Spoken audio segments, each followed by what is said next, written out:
नमस्कार मित्रों, आज मेरे साथ उपस्थित हैं विश्व हिंदू महासंघ के जिला प्रभारी तथा गुरु नानक मंदिर के बहुत ही करीबी भाई राधाकांत वर्मा जी। आपका हार्दिक स्वागत और अभिनंदन है। सभी दर्शकों को नवरात्र की हार्दिक शुभकामनाएं और नए साल की हार्दिक शुभकामनाएं सारे व्यापारियों को और सारे देशवासियों को। तो वर्मा जी, मैं आपसे बात करना चाहता हूं कि नवरात्रि कितनी मनाई जाती हैं। देखिए, नवरात्रि 4 होते हैं। शास्त्रों के अनुसार 4 नवरात्र होते हैं। 2 गुप्त नवरात्र होते हैं और 2 प्रकट नवरात्र होते हैं। प्रकट नवरात्र क्या है और गुप्त नवरात्र क्या है? देखिए, प्रकट नवरात्र जो होता है एक शरद नवरात्र है उपासना का, और दूसरा चैत्र रामनवमी में, जो चैत्र रामनवमी में आता है नवरात्र, इसे भी प्रकट नवरात्र कहते हैं। मतलब आप कह रहे हैं जो चैत्र नवरात्रि है और शरद नवरात्रि है, इसे हम सात्विक नवरात्रि कहते हैं जी। और जो गुप्त नवरात्रि है जिसे माघ महीने में और आषाढ़ महीने मनाया जाता है, वो गुप्त नवरात्रि, उसे तास्मिक नवरात्रि कहा जाता है। जी। तो सात्विक नवरात्रि और तास्मिक नवरात्रि में क्या अंतर है? देखिए, तामसी जो नवरात्र होता है इसमें साधना का, जितने भी साधु और जितने भी तांत्रिक होते हैं ये सारे लोग उसमें जो है साधना करते हैं।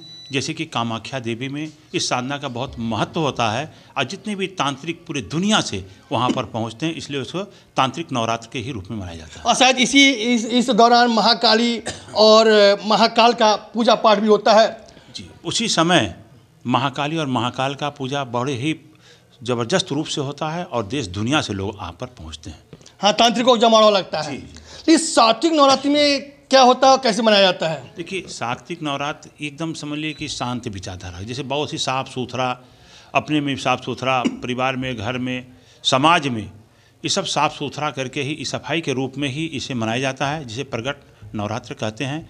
और इसी दिन जब आप शरद नवरात्र जब आपका शुरू होता है तो भगवान राम ने जब लंका में चढ़ाई करने के लिए जब वो जा रहे थे तो उन्होंने समुद्र के बाहर बैठ कर के, किनारे बैठ कर के 9 दिन बिना आहार लिए माता नौ दुर्गा का उन्होंने आराधना किया, और आराधना करने के बाद उन्होंने चढ़ाई की, जो उन्होंने सफलता प्राप्त किया।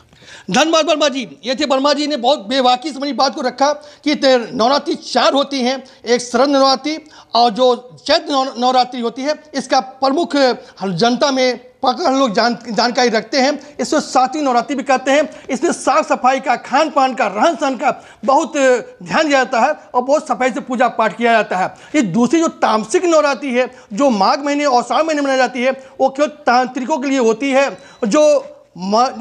जिसमें महाकाल और महाकाली का पूजा होता है। और आपने ये भी बताया कि शरद नवरात्रि के 9वें दिन भगवान राम ने रावण का वध किया था, और चैत्र रामनवमी में के 9वें दिन भगवान राम का जन्म हुआ था।